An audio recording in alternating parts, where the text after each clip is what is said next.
Welcome back, everybody, to the Crypto Conversion Podcast. As always, it's Brandon, Matt, and Connor so far. Welcome, everybody. Thank you for joining us wherever you're watching or listening. We appreciate it. And to get the logistics out of the way, please like, comment, review, subscribe, all of those things. We appreciate the support. Thank you for giving us a listen. We're just hoping to grow this channel brick by brick, day by day, week by week. So anybody that stops by to listen, to be a part of the conversation, the more the merrier.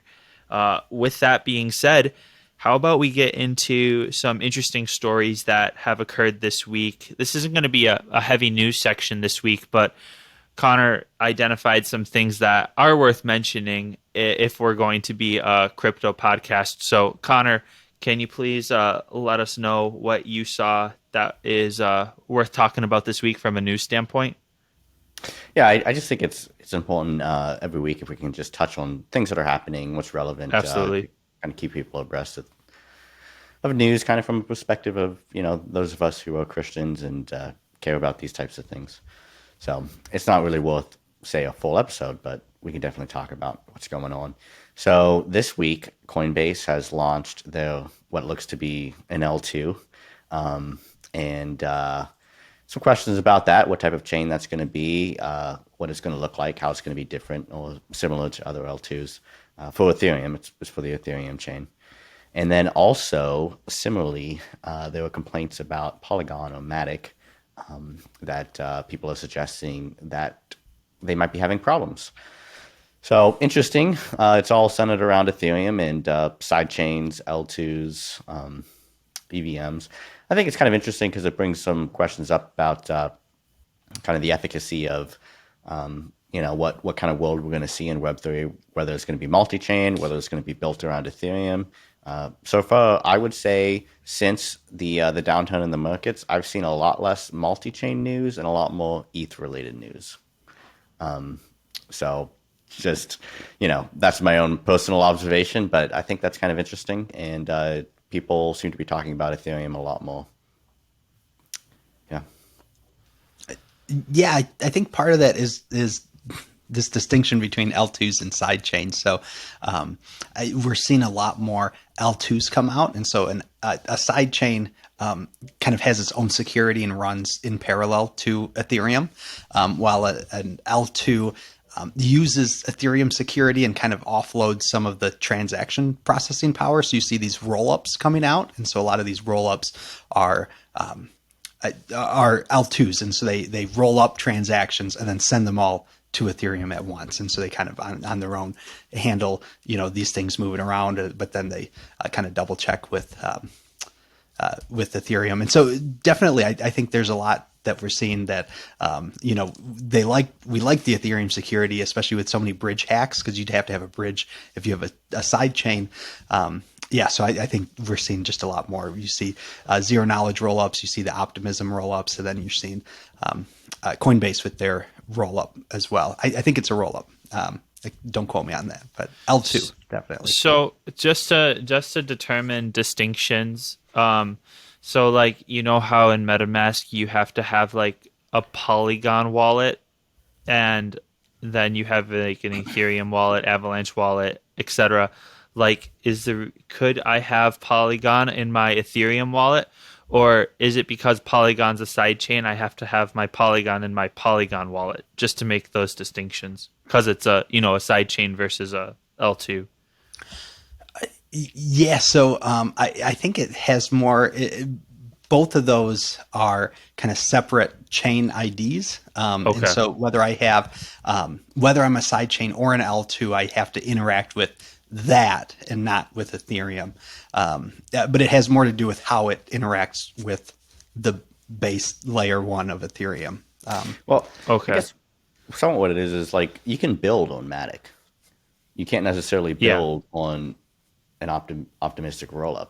Is that the case? No. You might be able to. I wish I would have read more about this, but I believe you can launch an app on Optimism. You can kind of it's more of a seamless bridge because as an L2, there's a more seamless bridge from my Ethereum assets or my ETH itself onto the L2. And I think there's kind of this built-in, like I can always, at least I've seen this for certain rollups, like there's kind of this guaranteed that like I can always, if they start to block my transactions or something wrong happens there, I can just withdraw my assets. Right. Pretty easily, like that's kind of built into Yeah. the L1 itself, built into however I'm storing my assets on Ethereum's blockchain. But yes, you can build on both of them. I wonder if it was just a technology thing, that the technology for L2s wasn't ready yet, and that's why everyone was making side chains, and now why everyone's making L2s. It's kind of interesting. I actually am wanting to look into this now, because I know I read would it have been a couple of years back now, maybe a year and a half.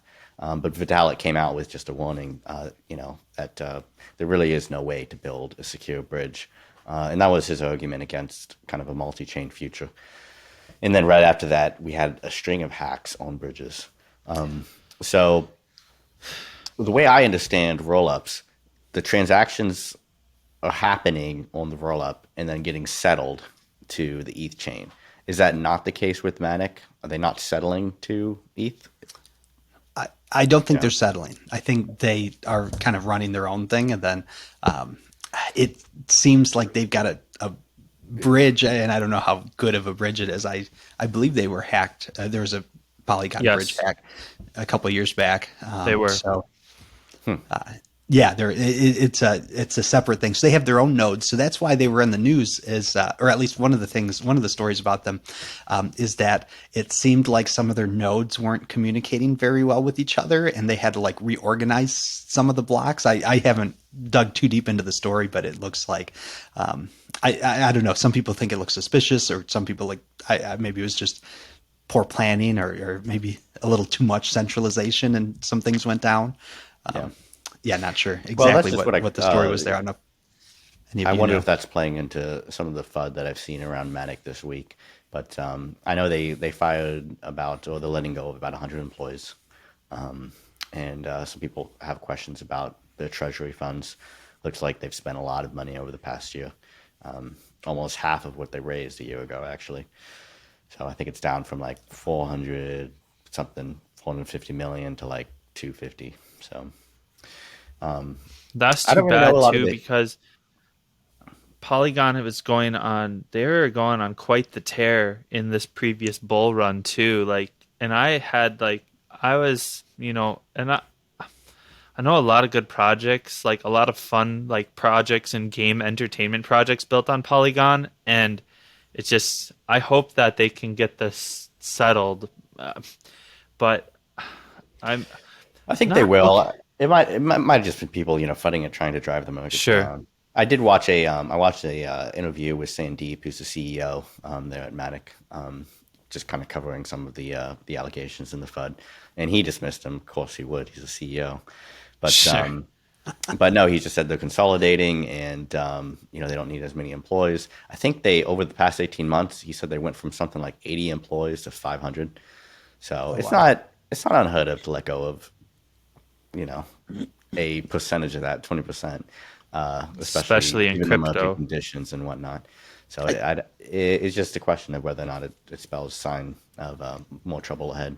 And I just wonder if it's a bigger reflection of the tech industry in general. We see all sorts of layoffs happening at big tech companies. So simply laying off employees, I think, isn't a huge deal. Sorry, were you going to add something else, Connor?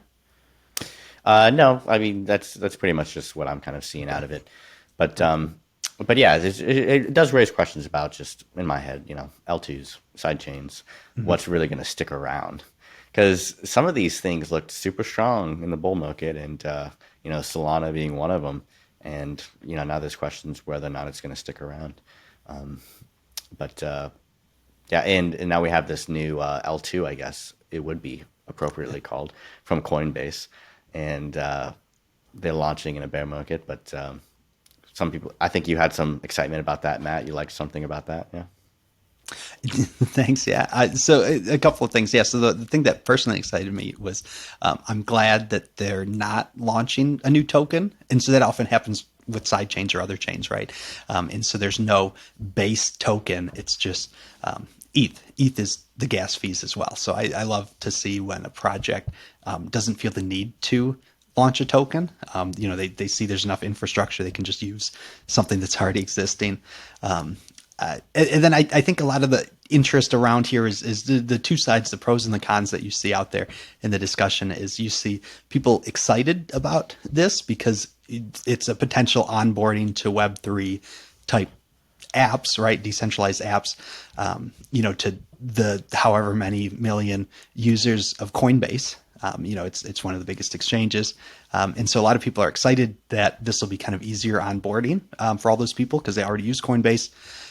And then the other side of that is that this is, I know they're trying to, and they said in their documents that they'd like to achieve decentralization at some point with it, but it's centralized right now, and people are worried that it will, maybe be it's not necessarily censorship resistant, and so there could be cases where in the future, they might cooperate with the government. They might, which may or may not be a bad thing, but it's not decentralized like the rest of crypto. So those are kind of the pros and cons I've been seeing out there. Yeah, I mean, is it going to be a KYC chain? I mean, in all likelihood, coming from Coinbase, but you have the option to use it or not use it. So I don't think that's the worst thing, but yeah, you do have to be a little wary of anything that's coming out with a federally regulated company coming out with its own chain. So. I don't know. Have we seen anything else, Brandon? Nothing else too crazy. I guess just kind of looking at things. I've been getting a lot of ads lately for OKB. Has anybody else? No, but Okay, it might just be me. Crypto project that's paying for ads is obviously not very decentralized. Well, I'm just saying I've been seeing their stuff everywhere, and they're ranked 8th right now on CoinGecko, and I'm not trying to a lot of success in projects does sometimes come down to the marketing and marketability of them, but it is kind of weird that an exchange token is doing that and getting it that big of market share.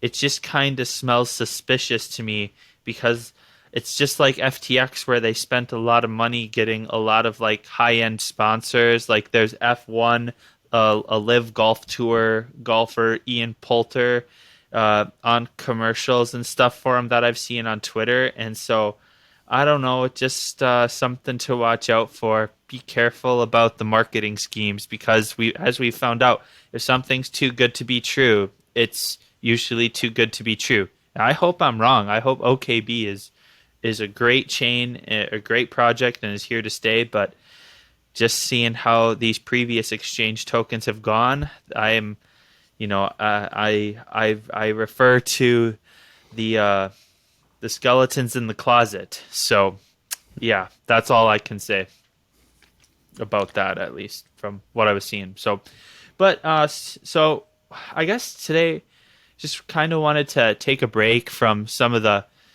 big hitting topics of money and just actually start talking about crypto projects for a change. We'll get into the high ideas and everything, where we enjoy those types of intellectual discussions, but we needed some junk food this week. So we figured let's shill some projects, not shill, but just talk about some projects that we have encountered that we enjoy what they have to offer, but we haven't necessarily done anything with in particular from an investment standpoint. So as always, this is far from financial advice. This is entertainment only. What you do with this episode is of your own volition. Just take that into account. Crypto assets, anything you put money in is risk, and you could lose everything. So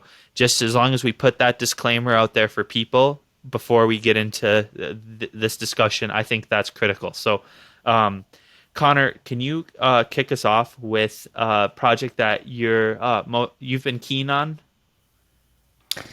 Yeah, sure. I can start.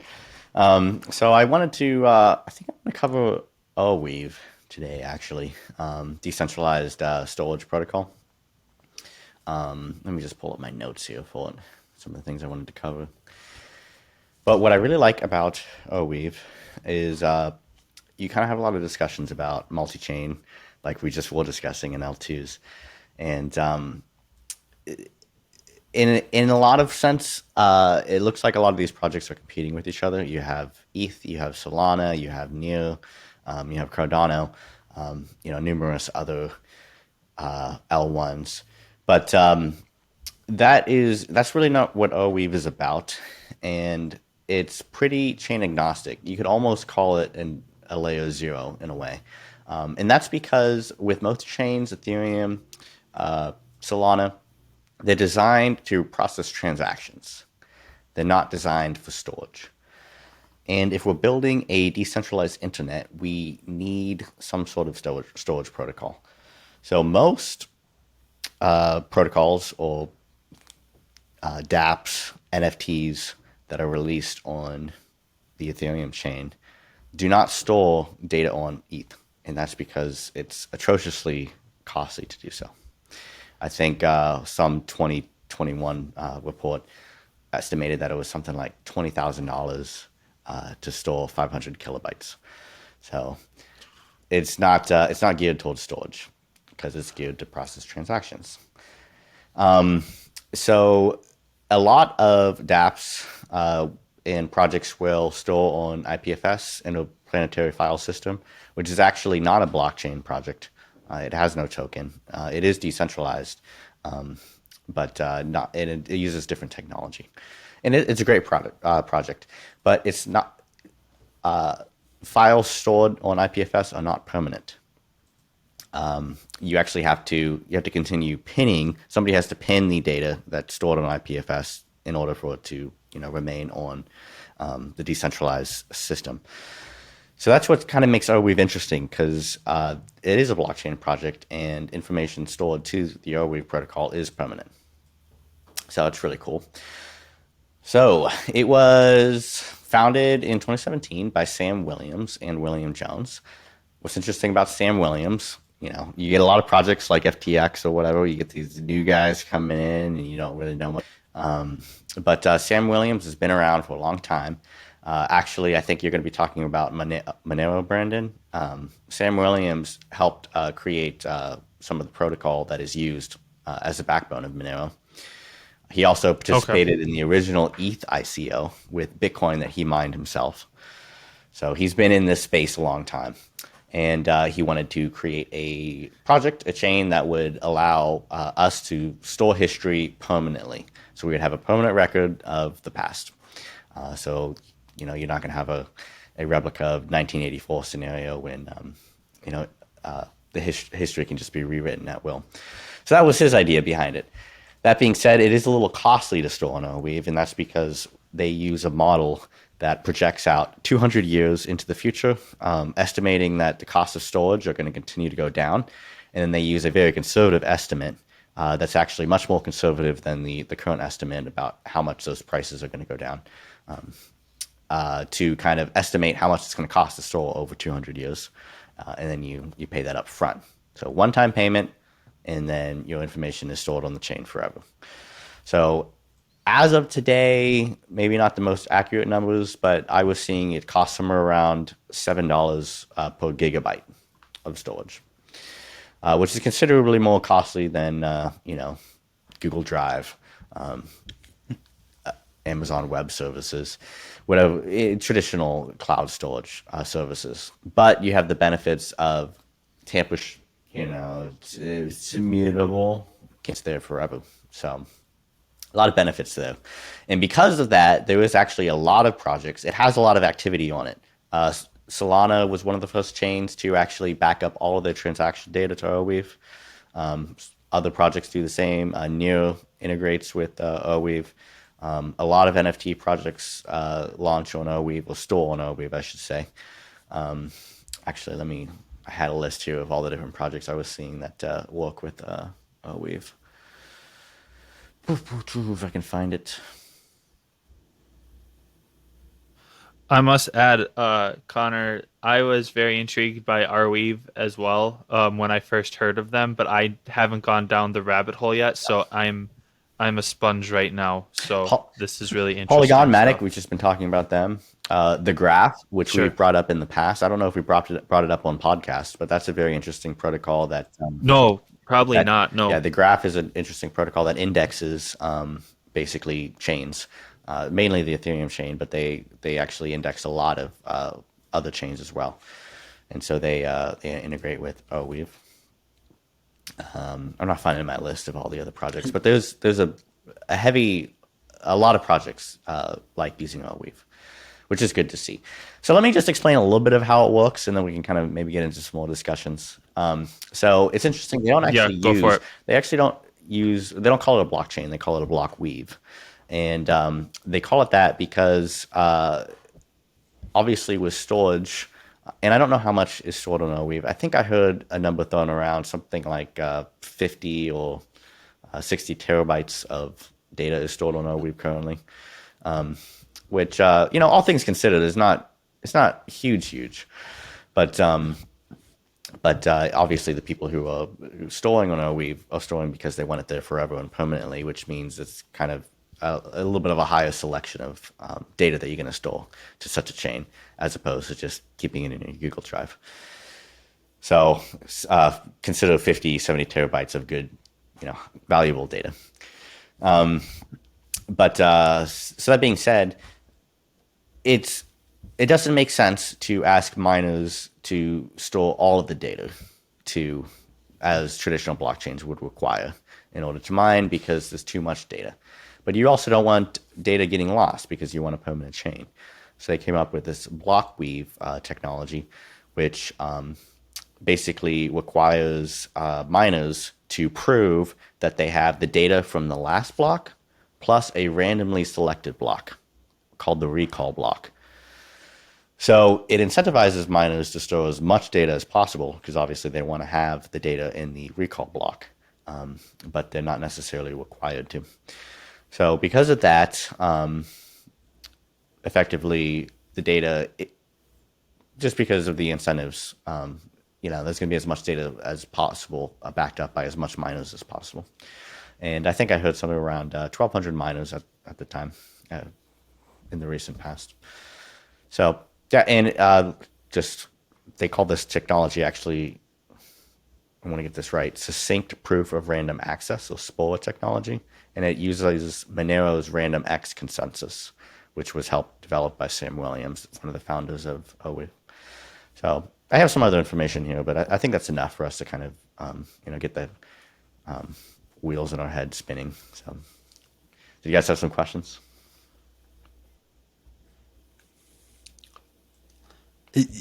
I feel like you already answered the one I had. I was thinking about how it would be stored.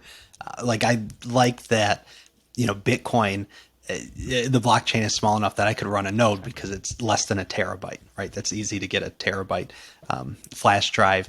And some of the hard forks of Bitcoin, I've been reading about them. They opted for a larger block size, and now they're like almost 10 terabytes. And so nobody can actually run a node. You have to have kind of bigger places. So I like that. I like that you do get rewarded for the more you store, but in a random way. So people are probably backing up as many as they can. I like that.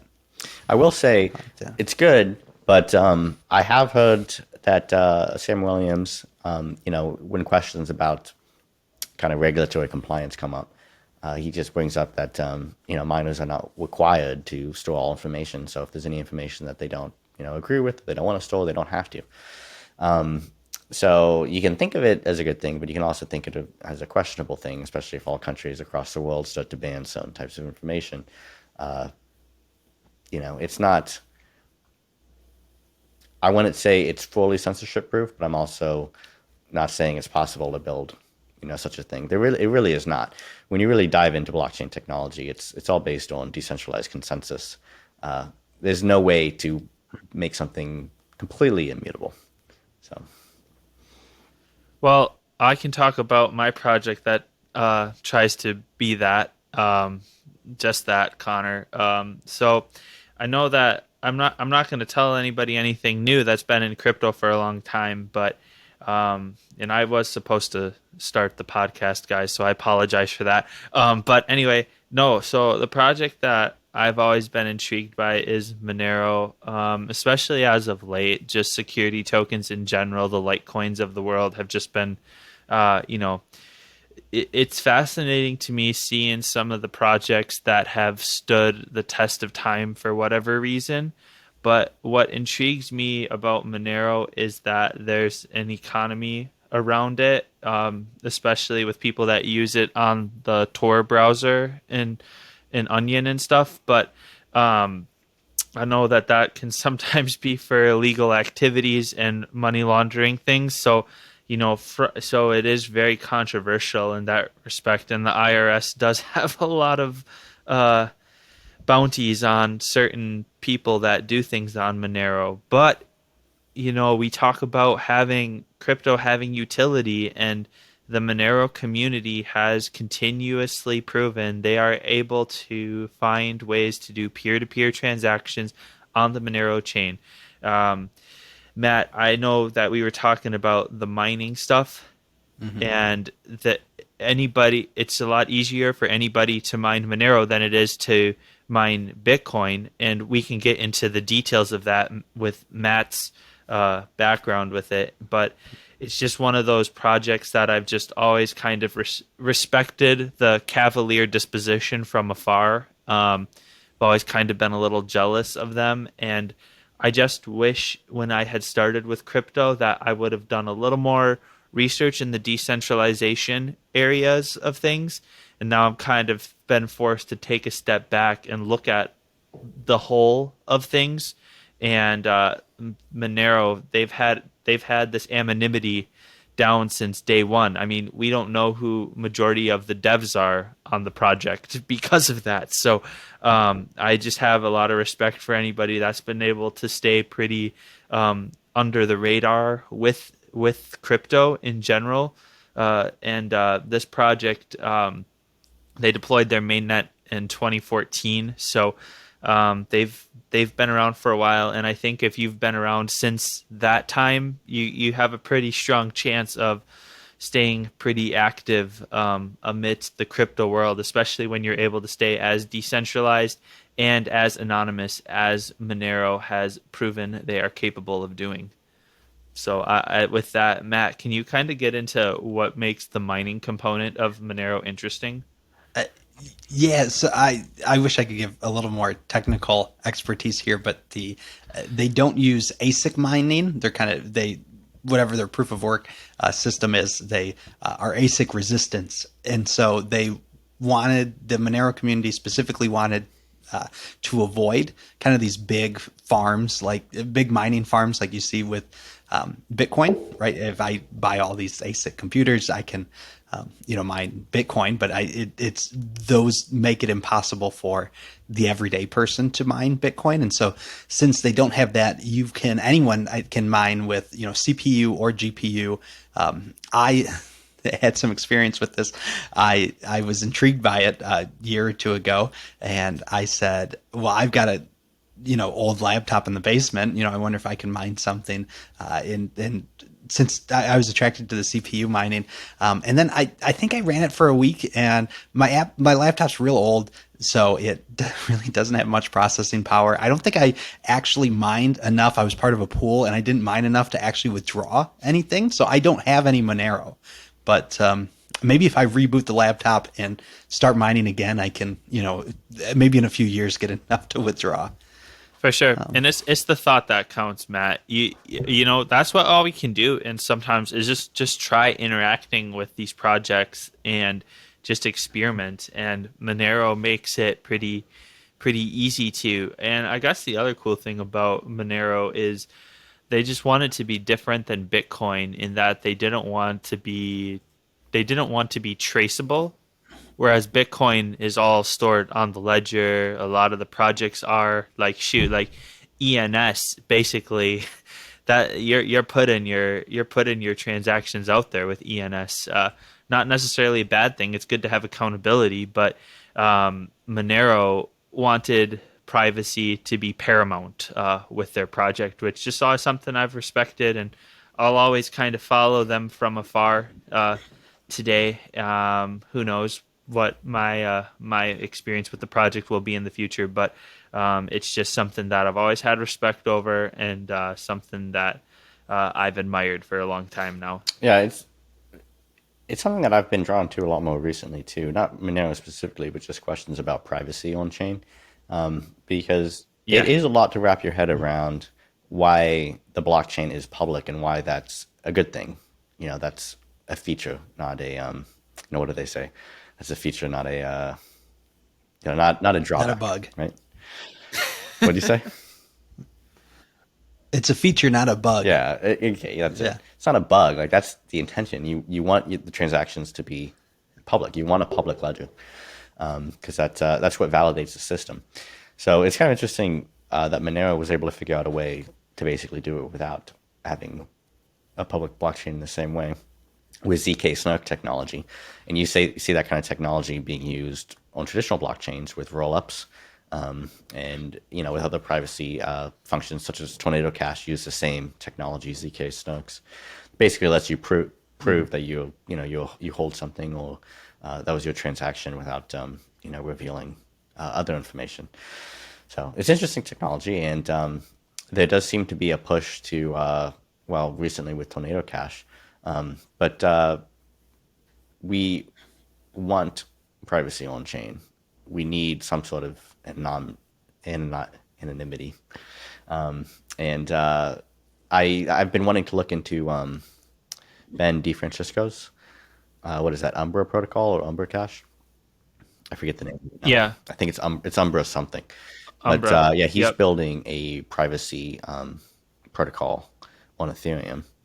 I think that would be a great one for us. Actually, we should just look into privacy narratives overall in one episode. Yeah. Yeah. I would agree. Yeah, we can talk about Litecoin and Mimblewimbo.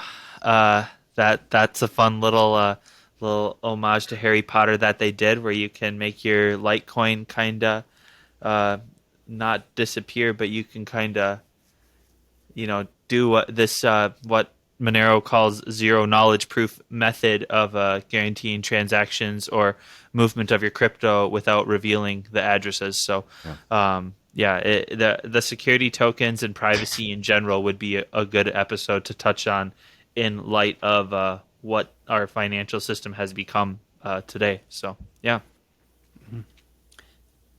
I think the one thing I hesitate with such a layer of privacy, and obviously it's been working for Monero because they're almost around for 10 years.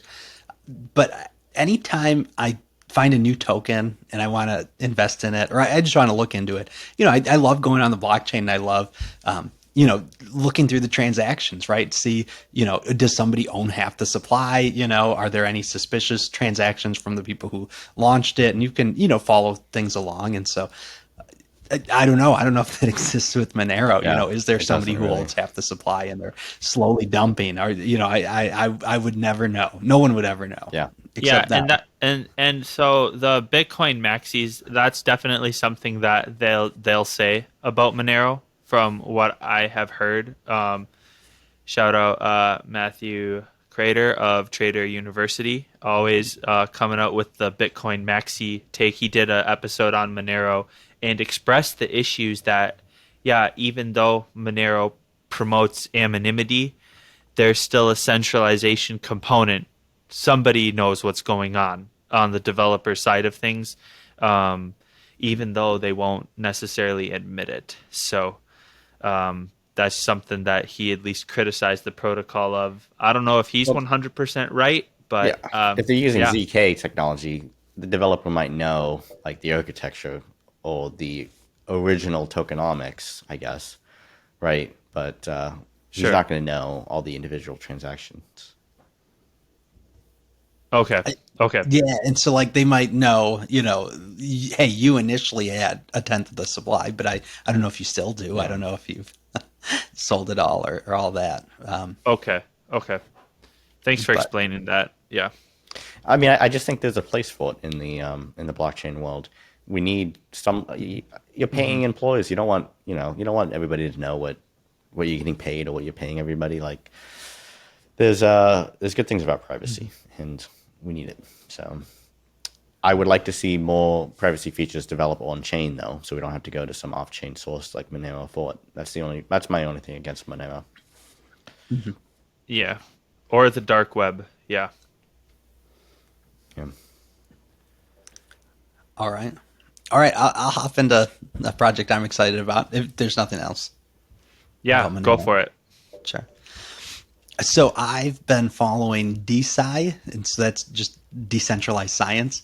I've been looking at a few projects. One that's particularly interested me is called DeSci Labs, and they're trying to build really the infrastructure. There's a few DeSci projects that are trying to be DAOs that are, maybe creating and selling intellectual property NFTs, based on scientific research and other things like that. But I really like DeSci Labs is trying to build the infrastructure that everyone's going to use.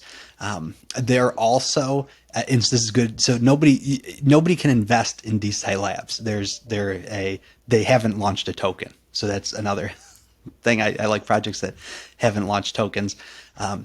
So to walk through what they do, first, I'll walk through the scientific process. So they're trying to replace scientific publishing and put it on chain. So if I was a scientist, if I worked in a university lab, I do research and I want to publish it. I do all this research, I write it up, and then I submit it to a journal. I probably submit it to a few different journals. Maybe I write it slightly differently depending on, what journals, prefer the format to be. And so I would send it out, and then the journal takes my copy and they send it out to other scientists in the field to peer review, right? And so they as long as they're in the same field as me, say however specific we can get, they can, read it and then review it. And as long as they accept it, or they might give me some changes, and then I make those changes, then we publish it, right? And then it's published, it's in this journal, the Journal of the American Chemical Society, right? That's they now own it, they have it there, and then they sell it either as an individual article, or they send the journal the whole thing together, right? And it's more or less, and so to get to the point here, it's either printed, right? You can get a physical copy, or it is a PDF if it's online. It's just a PDF. Maybe there's two, one with the paper and one with the supplemental data. And so one of the things that people don't like about this, so some scientists are unhappy with this because the journal really profits from the work of the scientists and the funding from usually the government. NSF, National Science Foundation, funds a lot of research, and the journal doesn't pay the researcher for their paper. They also don't pay people to peer review. That's something you contribute to be part of the scientific community. And so then they end up selling these articles for like $40 for 48-hour. I don't know if any of you guys have taken a science class where you had to kind of research some articles, and if you weren't on the university portal, you had to. It was wanted to charge you like $50 for 48-hour access, things like that. And so anyway, so what DeSci Labs is trying to do is they're trying to make this more public and also a little more technologically rigorous. So they, through their nodes protocol, which they just started the open beta earlier this week as well. And so I can publish a node, and this is my scientific research. I can use really any file format I want. I believe they store it on IPFS. I could be wrong, but then it's recorded on a blockchain. Again, I could be wrong. I think Optimism is the one they were looking at using to kind of record the creation of the node, and it points to IPFS. And so they, in this node, I can publish any type of file format. And so I could have, a PDF, I could have image files, I can have video files, right? And so I can, someone can readily watch and view those things. If I had any data that I worked up, I can upload the data in a data file, and I can also upload the code. And they have it's kind of built into the node system that anybody looking at the node can run the code themselves, right? You know, if I wanted to verify that your thing worked, I can look at your code, and I don't just have to imagine that it works, but it can kind of natively run inside of the node. So I can say, oh yeah, you got the right results, and that's how you interpreted it. And so I see that. So anyway, it's very cool. They're trying to be more rigorous that way. And then they to kind of redo this peer review process, you know, they want everything to simply be public. So it publicly, you know, anybody can see what I published. And then somebody could, I think theoretically, I don't know if we've seen any peer review on there yet because they just launched, but I think peer review would work as though I would publish, you know, pointing to that node and saying, you know, I think they did this wrong, or I agree with what they did, or I disagree with how they drew their conclusions. And then what it allows me to do, the original publisher, is I can then update it. You know, if maybe there was a bug in my code and I got the whole thing wrong, but I still, the data was good and the conclusion was interesting, and so I could fix it. And so you can, by recording every detail like that, every publishing detail, every reviewing detail, you can see the whole process, right? You know, maybe I'm not putting a rough draft up there, but I put my first draft. I've reviewed it, and there's just been a lot of in the science world as well. There's been a lot of they call it the reproducibility crisis, where people aren't able to reproduce results, and so and then there's also, gosh, I feel like people have tampered with data or images and things like that. And so there have been papers being recalled for those reasons. And so anyway, I think the more we can be transparent about this is kind of classic crypto mindset. The more we can be transparent about what people are publishing, what people are saying, and how things are changing, you know, the better off science will be overall. So, but they're, sorry, last thought is they want to be this kind of base layer of publishing, and they, again, no token involved inherently in that, but it kind of allows for people to build things on top of that, you know, to say, you know, maybe I would retroactively fund, you know, good research projects, or maybe I would build a reputation system on top of that accrues based on, you know, how positive or negative reviews are on their publications. So anyway, there you go, DeSci Labs. What is their connection with Filecoin? With Filecoin? Yeah, I see. Looking at their website, they have something with Filecoin. He said that it must be for storage or something like that. He thinks they're still on IPFS, and Filecoin is integrated with IPFS. Okay. Because okay, Filecoin is basically incentivizing people through their tokenomics to pin data from IPFS to keep it permanent. Okay. Yeah. So that's probably. Thanks for clearing that up. That makes sense. Yeah, no, I appreciate it, because I don't know. I've never dug that much into IPFS or Filecoin. So sure. Yeah. No, well, I'm like, the Filecoin logo's there. Yeah. I was like, that's either Filecoin or that's Yearn. So I was like, oh, that's Filecoin. So yeah. Anyway, no, Matt, I agree. Like, paywalls today I think paywalls are a huge contributor to the information silos that especially societal and educational elites live in. Like, I remember being in college and being able to have access to all of those documents for research papers and things like that. It's great to see more projects being able to open that up. And I'm not a coder and by any stretch or a science person. I understand the basic principles of it, but I couldn't tell you what's going on with it, to be completely honest. But there's big value in this, just to have these types of things open. And, you know, like we talk about with DAOs and just having these organizations and societies making information accessible for the everyday person that wants to interact with it. I think that's huge, and I hope that we continue to see that moving forward in the space.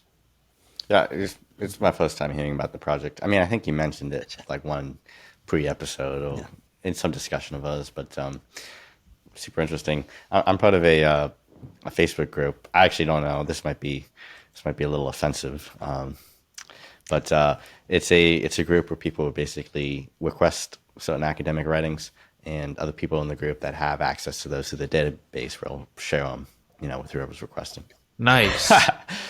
So You're gonna have to invite me to that, Connor, when we're done I here. was I was always very curious about that though. So scientists or people publishing to these peer-reviewed journals, they're not making any money off of it. That's crazy. No, there's But the nothing. journal is Yeah, making money. That's insane. A it's very publisher funny. too. Oh, the publisher, yeah. Well, that's Very crazy. funny. Very funny the way it works. So when I was in college, we had a website that one of my roommates told me about where you could download a lot of academic like PDFs and books.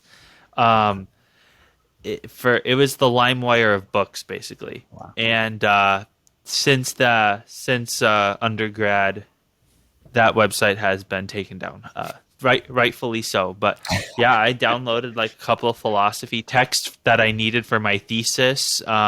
It was very helpful just to have that stuff on the ready when I didn't want to go to the library and look at a full book. So yeah, it was. I definitely partook of it. So Nice. yeah, we need more of that So is it? at a I decentralized didn't level. quite catch it though. Is it its own chain, or because you said it was settling something? You think settling something to optimism, but there's these nodes.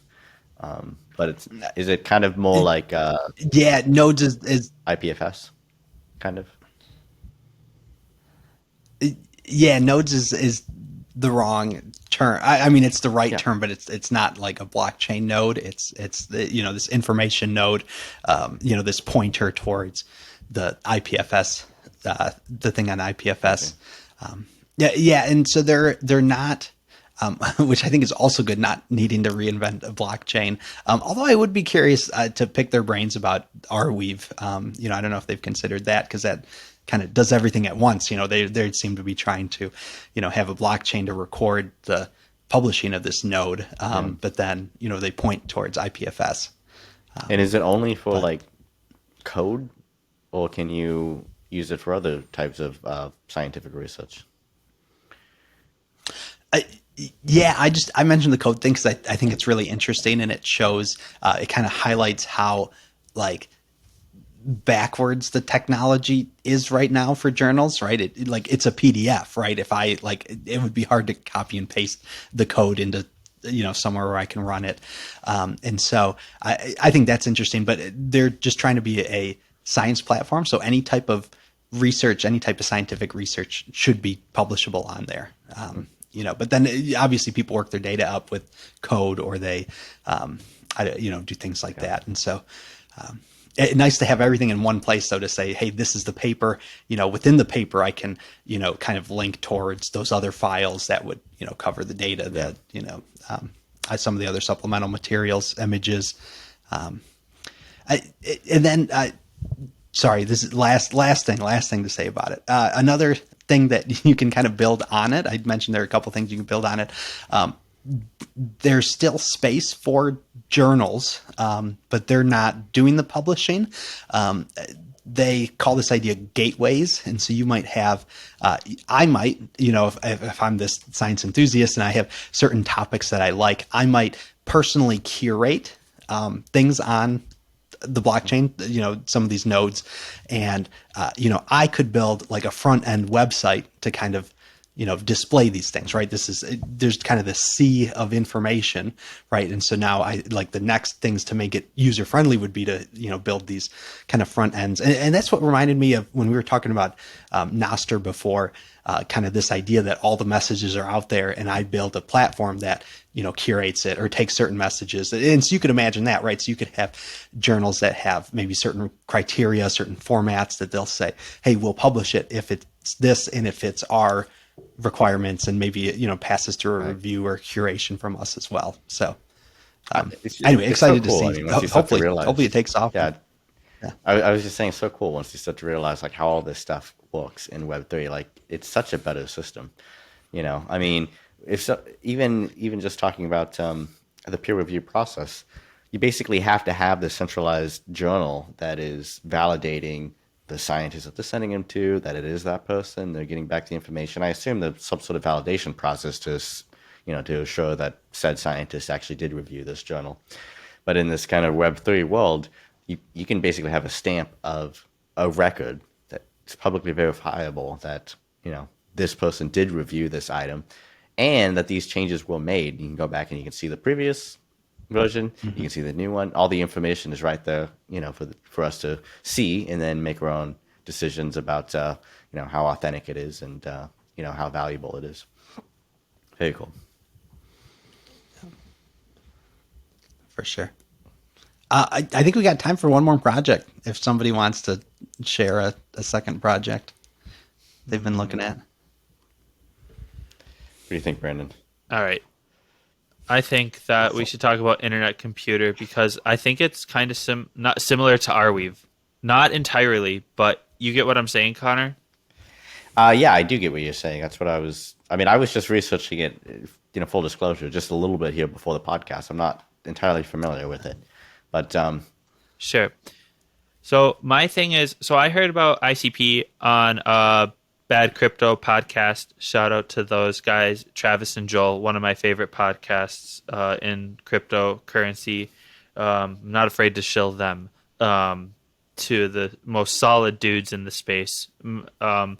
They had the guy from ICP on their podcast, and I'm a sucker for anybody that's building Web3 applications or Web2 applications that were on Web3, so to speak. And so just seeing their discover an alternative to Reddit, District, kind of a microblogging social media platform, Kinnick, their search engine, and OpenChat. And then they have a bunch of other, like an NFT marketplace, just another DeFi platform, Swap DeFi, a decentralized Minecraft, and another Web3 gaming infrastructure platform. Just really cool stuff that they do, and they're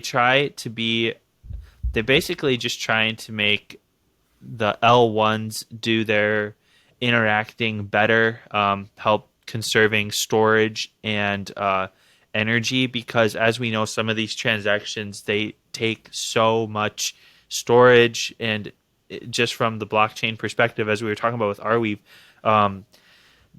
it just helps the computation go so much more efficiently, and we just need more of them. So do I say layer zero? I don't know. Like, I feel like we throw that term around a little bit too loosely sometimes with projects. I guess so. It seems to be that, but I need to do a little more due diligence on this project, to be frank. I just think that they have a really good mission statement and just a really good...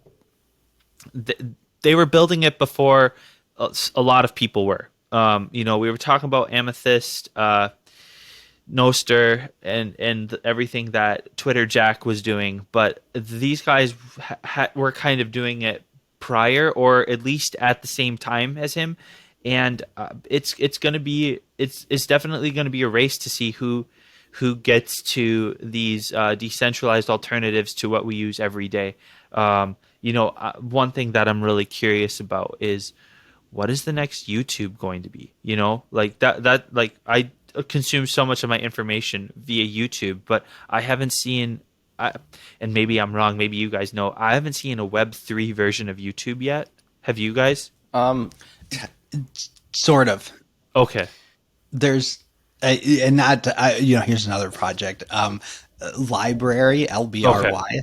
Okay, yeah, I've heard of that. Okay. And it kind of works similar to some of these other things where it's a very decentralized file storage protocol, Sure. right? So that actually when I consume something, if I watched something on there or read something, I think you can upload any file format. But if I watch something, it like temporarily gets stored on my computer too, or maybe permanently until I, and so then people can access it from my computer That's or like from, LimeWire.